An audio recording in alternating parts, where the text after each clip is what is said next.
ایک بہت بڑا ایک آپ کو پتا ہے کہ ایسی ایک ریڈ لائن ہے جس کو کراس کیا گیا ہے پاکستان کی. مطلب سر آپ یہ کہنا چاہ رہے ہیں کہ جو یہ ایک اقدام کیا گیا ہے اس سے نظر ہٹانے کے لیے یہ جو کام کیا گیا ہے کہ مطلب پچھلے 2-3 دن سے جیسے ایمان مزاری اور ہادی علی چٹھا جو ہیں یہ صدر جو واجد گیلانی ہے ان کے آفس میں انہوں نے پناہ لی ہوئی تھی وہاں پر تھے اور یہ خود عدالت میں پیش ہونا چاہ بھی رہے تھے لیکن ان کو جس ڈرامائی انداز میں ان کی گاڑی ہے ساتھ دوسری گاڑی ہیں وہ تو ایسے لگ رہا تھا کوئی شوٹنگ ہو رہی ہے. اس کے بعد جیسے ان کو پکڑا واجد گیلانی صاحب جو کہہ رہے تھے ایک مرد ہٹے کٹا جو تھا ایک مرد ہے اس نے ایمان مزاری کے ایک ہاتھ نیفے میں اور دوسرا گردن سے دبوچ کے بڑی بے رحمی کے ساتھ اس کو گاڑی میں ڈالا. سر ایک طرف حکومت جو موجودہ ہماری سی ایم صاحبہ ادھر یہ کہہ رہی ہیں کہ عورت جو ہے وہ میری ریڈ لائن ہے, دوسری طرف عورت کے ساتھ اس طرح کیا جا رہا ہے تو یہ کیا کھلا تضاد نہیں ہے؟ دیکھیں پاکستان میں اب اس چیز کو تھوڑا سا جو کینیڈا کے وزیر اعظم مارک کارنی کے ساتھ دوبارہ اس اینگل سے چیزوں کو دیکھتے ہیں کہ جب وہ ایک سبزی والا وہ جو باری میں اپنی جو ونڈو میں ایک وہ رکھتا ہے بورڈ رکھتا ہے کہ بھائی میں سسٹم کے ساتھ ہوں, وہ کیوں رکھتا ہے کہ اس کو پتا ہے کہ سسٹم کے پاس پاور ہے, سسٹم کے پاس اختیارات ہیں, سسٹم کو کوئی چیلنج نہیں ہے, کوئی اپوزیشن نہیں ہے, کوئی اس میں انسانی حقوق نہیں ہے. میں آپ کو جو بڑی انٹرسٹنگ بات بتاتا ہوں کہ ابھی میں نے آپ کو جو ہے میں نے شیئر کر رہا تھا کہ یہ جو پورا ویک ہے کہ ایک آئی ایس پی آر کے جو D G I S P R کے ساتھ میرا انٹریکشن ہوا, ان کی ایک پریس کانفرنس میں جو شامل ہوا تو جس میں دیکھ رہا ہوں کہ جو ادارے ہیں ان کو اس چیز کی ریئلائزیشن ہے کہ جو موجودہ یوتھ ہے, موجودہ ہماری جو جین زی ہے, جو پاپولیشن ہے جو اویئر ہے, سوشل میڈیا یوز کرتی ہے, وہ ہمارے ساتھ نہیں ہے. تو وہ ایک بہت بڑے پیمانے پر ایک کیمپین رن کر رہے ہیں, مشن پہ ہیں, ریسورسز کا استعمال کر رہے ہیں کہ لوگوں کے مائنڈ کو چینج کیا جائے, ہم اپنا ان کو نیریٹو دیں, ایک جو ان کو آئیڈیا ہو کہ ہم کس لیول پہ جو پاکستان کی تحفظ کے لیے کام کر رہے ہیں. لیکن اب دیکھیں اگر آپ آن دا ادر وے اگر آپ یوتھ کو انگیج کرنے کی بجائے اس طرح کے جو ویژولز لوگوں کے سامنے جائیں گے, ایمان مزاری جو ایک پڑھی لکھی لڑکی جو ایک کاز کے لیے چل رہی ہے, جس کو لوگ گرلز بوائز آئیڈیلائز کرتے ہیں, ینگ جو لائرز ہیں, لا پریکٹیشنرز ہیں آپ کی طرح کے, ان کو دیکھتے ہیں کہ یار یہ جو ہے نا میں بھی اس طرح کا جو ایسا کام کروں کہ سوسائٹی میں میرے بارے میں اچھی ایک چیز بنے. تو مجھے اس چیز سے میں سمجھنے سے قاصر ہوں کہ بھائی اگر آپ نے یوتھ کو انگیج نہیں کرنا. دوسری طرف آپ نے دیکھا ہوگا کہ ریسنٹلی ایک بڑی آئیڈیا فلوٹ کیا گیا کہ جو ووٹرز کی ایج ہے 18 سے جو بڑھا کر 25 کر دی جائے. اب اس کو آپ ملا کر دیکھیں ان چیزوں کو کہ جس طرح آپ ایک طرف آپ کو کیا ضرورت ہے یوتھ کو انگیج کرنے کی, جو آپ کی ینگسٹ پاپولیشن ہے وہ آپ کے ساتھ نہیں ہے, آپ کے آئیڈیاز کو بائی نہیں کرتی, آپ کی بات کو سنتی نہیں ہے, وہ ایک سرٹن فلسفی کو, سرٹن پولیٹیکل لیڈرشپ کو, سرٹن پارٹی کو وہ سپورٹ کرتے ہیں, سوشل میڈیا پہ ان کے لیے بولتے ہیں اور آرگینک سپورٹ ہے ان کے لیے. دوسری طرف آپ ہیں جو ریسورسز خرچ کرتے ہیں, لوگوں کو آؤٹ ریچ کرتے ہیں, اپنا نیریٹو جو پورٹرے کرتے ہیں, ہائی لائٹ کرتے ہیں, اس کے لیے لوگوں کو ایکسپرٹس کو آپ بلاتے ہیں, سارا انتظام کرتے ہیں. کیا وجہ ہے؟ وجہ یہی ہے کہ آپ کی کریڈیبلٹی آن سٹیک ہے. لوگ سمجھتے ہیں کہ آپ لوگوں کو بولنے کا حق نہیں دے رہے, لوگ سمجھتے ہیں کہ وہ جو فنڈامنٹل ان کے رائٹس ہیں ان کو نہیں مل رہے. اچھا سر بالکل, ابھی جیسے آپ نے آئی ایس پی آر کی جو سیکشنز ہو رہے ہیں ان کو آپ کور کر رہے ہیں تو اس میں زیادہ تو نہیں, لیکن یہ چیز میں پوچھنا چاہوں گا, اگر آپ چاہیں جواب دے دیں, نہیں تو کہ وہاں پر جس انوائرمنٹ ایک کیسا ہوتا ہے, وہ یوتھ کو اپنے ساتھ انگیج کرنا چاہ رہے ہیں, کیا یوتھ کو ایسا وہاں پر بیٹھ کر بھی ماحول ملتا ہے کہ جس سے یوتھ کا جو دوبارہ جو اعتماد ہے وہ بحال ہو سکے؟ دیکھیں وہ جب آپ ادھر جاتے ہیں ان کے ایک سسٹم میں جس میں آپ وہ یوتھ کو انگیج کرنے میں وہ لیکچرز وغیرہ کا انتظام کرتے ہیں, تو سب سے پہلے آپ سے یہ جو ہے نا ریکوائر کیا جاتا ہے کہ آپ کو ریکویسٹ کیا جاتا ہے یا آپ حکم کا کہہ لیں کہ آپ جو بھی ادھر ڈسکشن ہے اس کو ایز اے ریفرنس باہر یوز نہیں کر سکتے.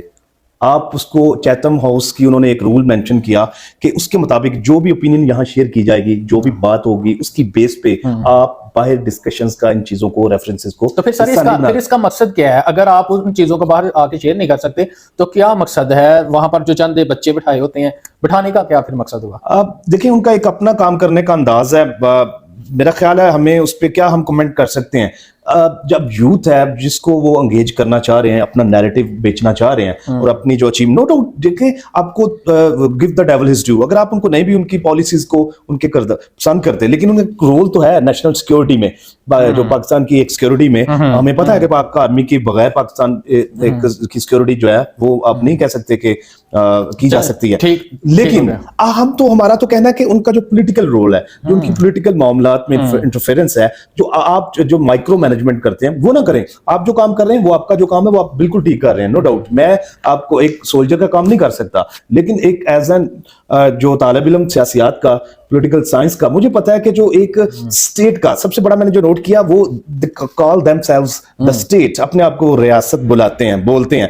لیکن اگر آپ پولیٹیکل سائنس میں جو اسٹیٹ کی ڈیفینیشن دیکھیں, ریاست کی جو تعریف ہے, وہ ایک سرٹن لینڈ ہے, اس پہ ایک پاپولیشن ہے, اقتدار اعلیٰ ہے, وہ ساری چیزیں مل کر ایک گورنمنٹ ہے, وہ چاروں چیزیں مل کر ایک ریاست بناتی ہیں. اور وہ جو گورنمنٹ ایک سرٹن ٹائم کے لیے, ایک ٹینیور کے لیے آتی ہے, جن کو لوگ چنتے ہیں, اپنے اوپر ایک حکمرانی اپنی فریڈمز کرٹیل کر کے اس کو اختیارات دیتے ہیں. اس گورنمنٹ کو کے اندر جو ایک وزارت دفاع کے آگے جا کے ایک ادارہ ہے جس کو آپ جو ہے نا سیکورٹی اسٹیبلشمنٹ جو فورسز بولتے ہیں. تو اگر آپ ایک ادارہ کا بالکل ایک جو ذیلی ایک حصہ ہیں, تو آپ اپنے آپ کو اسٹیٹ تو نہیں بول سکتے. تو میرا ایک ریفرنس تو میں سمجھتا ہوں کہ یہ ڈس ایگریمنٹ ہے کہ you are not the state. ریاست ایک بہت بڑی ٹرم ہے, ٹھیک ہے جی. تو وزیر دفاع یا وزیر اعظم یہ بات کریں تو سمجھ آتا ہے. ٹھیک ہو گیا. اچھا سر, آخری جو کوشچن ہے, ابھی ہم دیکھ رہے ہیں کہ ایک سوشل میڈیا پر مہم چلائی جا رہی ہے جی, 8 فیب کو ہڑتال کی جائے گی. اب کیا سمجھتے ہیں کہ 8 فیب کو اپوزیشن کی جانب سے, اپوزیشن اتحاد جو ہے وہ 8 فیب کو ہڑتال کی کال دے کر ہڑتال کرنے جا رہا ہے. اب کیا سمجھتے ہیں کہ یہ جو ہڑتال ہے کیا کامیاب ہو پائے گی؟ اور دوسرا یہ, اگر کامیاب ہو پاتی ہے تو اس کا امپیکٹ کیا ہوگا؟ کیونکہ اپوزیشن جو ہے, میرے خیال میں مین تو مقصد 8 فیب کا یہی ہے کہ پہلے جب الیکشن ہوا تھا 8 فیب کو, عوام نے ووٹ نکل کر کسی اور کو دیا, حکومت کسی اور کی بن گئی. اب جو موجودہ حکومت ہے 8 فیب کو وہ ایک ہڑتال کا سامنا کرے گی. آپ کے خیال میں کیا یہ ہڑتال ہو جائے گی؟ اگر ہوتی ہے کامیاب ہو پائے گی؟ اگر کامیاب بھی ہو پاتی ہے تو پھر اس کا امپیکٹ حکومت کے اوپر کیا ہوگا؟ 8 فروری کو جو ہے نا دوسرا سال مکمل ہوگا جو 2024 کے الیکشن کے بعد. اگر آپ اس ہڑتال کو اس نظر سے دیکھتے ہیں کہ 8 فروری کو اس ہڑتال کے نتیجے میں عمران خان کو رہا کروا لیا جائے گا, تو یہ کامیابی تو نہیں ملے گی. لیکن کامیابی اتنی کافی ہے میرے خیال میں کہ 2 سال گزرنے کے باوجود آپ نے اس ایشو کو زندہ رکھا ہوا ہے. آپ کو پتا ہے کہ گورنمنٹ اپنی جو بکس میں یہ سمجھتی ہے کہ سچویشن از انڈر کنٹرول. اب ان کو کوئی چیلنج نہیں ہے, اپوزیشن کو انہوں نے ختم کر دیا, پی ٹی آئی کو انہوں نے کٹ ٹو سائز کر دیا. لیکن اب ان کے ساتھ صرف یہ چیلنج ہے کہ جو لوگ ہیں, جو پاپولیشن ہے, جو جین زی ہیں, جو یوتھ ہے, ان کے ساتھ نہیں ہے. کسی بھی ملک کو میں جو ریئل پاور ہے لوگوں کے پاس ہوتی ہے, کسی ملک کا ریئل ڈیفنس لوگ ہوتے ہیں, آپ ان کی سپورٹ کے بغیر کچھ کر نہیں سکتے. تو گورنمنٹ سر ایک دن کی یہ جو ہڑتال ہے تو اس کا امپیکٹ حکومت کو کیا ہوگا؟ کیا ہم یہ سمجھ لیتے ہیں کہ بھائی کے پی کے میں پی ٹی آئی کی حکومت ہے, وہاں پر وہ ہڑتال کر سکتے ہیں, ٹھیک ہے. اب پنجاب میں مریم نواز صاحبہ ہیں, کیا وہ اس ہڑتال کو دبانے کے لیے یا اس ہڑتال کو کینسل کروانے کے لیے کیا اپنا جو ہے پاور کا استعمال کریں گی یا نہیں؟ کیا لگتا ہے آپ کو؟ ہاں جی, وہ دیکھیں اس میں میرا نہیں خیال کہ اتنے زیادہ جو لوگ نکلیں گے, جو آپ کو ٹرینڈ نظر آ رہا ہے کہ ان کو کوئی زیادہ پاور یوز کرنے کی ضرورت ہے. آلریڈی ان کو پتا ہے کہ ہم نے کیا کرنا ہے, کون سے لیورز, کون سے بٹن دبانے ہیں. صرف کہ ان کی جو جتنے بھی تھوڑے بھی لوگ ہیں ان کی وہ جو امیجز, ویژولز, وہ جو ایک آپٹکس نہ جائیں. باقی ان کو دے آر ویری کمفرٹیبل کہ ان کو پتا ہے کہ کچھ نہیں ہونے جا رہا, ایسا آؤٹ آف کنٹرول چیزیں ہونے نہیں جا رہی. مطلب یہ جو ہڑتال ہے اس کا کوئی امپیکٹ اتنا زیادہ نہیں نظر آ رہا. مجھے جو آپ کو پتا پبلشڈ جو نیوز, جتنی بھی انفارمیشن پبلشڈ جو ریٹن فارم میں ہمارے پاس آتی ہے, تو میں دیکھتا ہوں کہ گورنمنٹ کے جو جتنے بھی جو حلقے ہیں ان میں کوئی پینک نہیں ہے. They are not worried. 8 Feb کو Yes, they think everything is under control. بالکل ٹھیک ہو گیا. اچھا سر, اس کا مطلب یہی ہے کہ یہ جو چھوٹی چھوٹی ہڑتالیں ہیں ان کو یہ کنٹرول کر لیں گے, اس کا کوئی نہیں. سہیل افریدی صاحب ہیں, جس طرح ہم دیکھ رہے ہیں اسٹریٹ موومنٹ کا انہوں نے آغاز کیا, کے پی کے اسلام آباد, پنجاب جو ہے کراچی, وہاں تک گئے ہیں. تو ان کے یہ جو ایک ایفرٹ ہے جو عمران خان کو رہا کروانے کے لیے لگے ہوئے ہیں, آپ آخر میں 1-2 بس جملہ اس پہ بتا دیں کہ آپ کو کیا لگتا ہے کہ یہ عمران خان کی ہدایت کے اوپر عمل ٹھیک کر رہا ہے کہ یا اس کو بھی کچھ ماہ کے بعد چینج کر دیا جائے گا؟ سہیل افریدی صاحب آپ کو پتا جب سے جو وزیر اعلیٰ بنے ہیں ان کو عمران خان سے ملنے بھی نہیں دیا جا رہا، ایسا ہی ہے بالکل. تو لیکن عمران خان کی انسٹرکشنز تو کلیئر ہیں، وہ خود بھی کہتے ہیں کہ ہمارے پاس ایک ہی مینڈیٹ ہے، ترقی کا نہیں ہے، اکانومی کا نہیں ہے، صرف خان صاحب کو رہا کرانے کا ہے، اور میرے خیال میں بنتا بھی ہے. خان صاحب کو آپ سمجھتے ہیں 3 سال ہونے والے ہیں جو بہائنڈ دا بارس کہ وہ جیل میں بیٹھے ہیں، موسٹ پاپولر لیڈر ہیں وہ آپ کے ملک کے، ایک ریسپیکٹڈ لیڈرز ہیں، ایک صوبے کی حکومت ہے ان کے پاس، اور ان کے کہنے پہ وہ وزیر اعلیٰ تبدیل بھی ہو جاتا ہے. اب سہیل آفریدی جو کر سکتے ہیں، مزے کی بات ہے کہ کوئی بھی اس چیز کو اینٹیسپیٹ نہیں کر رہا تھا کہ ایک ینگ پولیٹیکل ورکر جس کو وزیر اعلیٰ بنا دیا گیا ہے وہ شاید دوسرا جو ہے بزدار پلس ثابت ہوگا، لیکن اس کو انہوں نے اس پرسیپشن کو غلط ثابت کیا. مطلب یوتھ سے اٹھ کے آیا جی، انہوں نے بزدار نہیں وہ بنے، ان کو پتا کہ میری ایک لمیٹیشنز ہیں،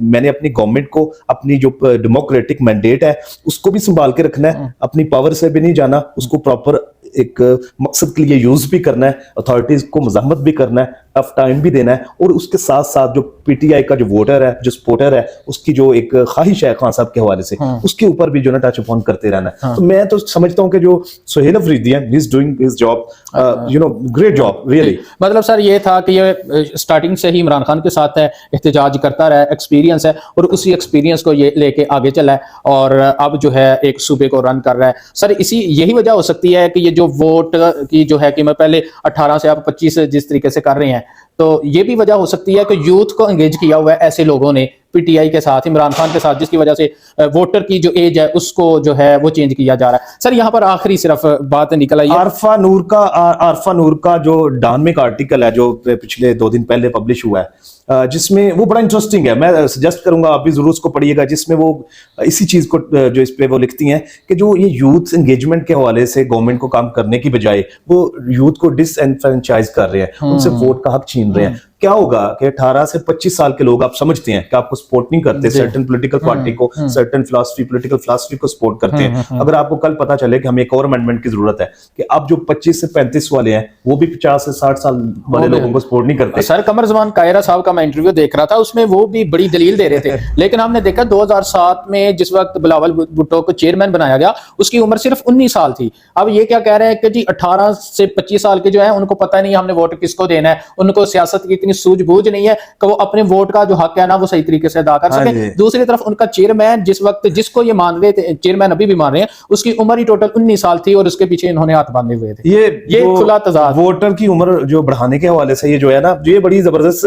آپ دیکھیں کہ اس کو نا ایک فیلر چھوڑا گیا ہے، they want to test waters. تو لوگ کیا کہتے ہیں، کیا ریاکشن آتا ہے ایک سٹوری چھوڑ کر میڈیا میں ایک پبلش کروا کے یا سجیشن دے کے اپنے لوگوں سے یہ اس پہ ڈسکشن کروا کے کہ ریاکشن کیا آتا ہے، یہ چیک کرنا چاہتے ہیں. اور ان کو یہ شاید آئیڈیا نہیں ہے کہ اگر آپ ان کو ڈس انفرینچائز کریں گے، ووٹ کا حق چھینیں گے، تو آپ جو چاہتے ہیں آپ اس کے اپوزٹ کر رہے ہوں گے. آپ ان کو انگیج کریں، نہ کہ آپ ان کو ڈس انگیج کر کے پھر ایک اور اپوزیشن کریٹ کریں. تو بیسیکلی یہ چیک کیا جا رہا ہے کہ جی ریاکشن کیا آتا ہے. ٹھیک ہو گیا اس چیز پہ. ٹھیک ہو گیا سر، بہت شکریہ. ہمارا تھوڑا سا لمبا ہو گیا پروگرام.